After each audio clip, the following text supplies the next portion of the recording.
Ikaw, ano ina-apply mo? Trabaho po, kahit ano, basta may trabaho po ako.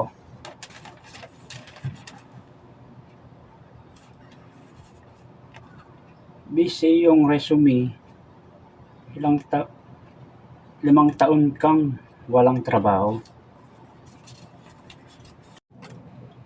Opo, nakakulong po kasi ako. Bakit ka nakakulong? Yung last po kasi nag-interview sa akin, binagsak po niya ako. Kaya, ayun po, napatay ko po siya.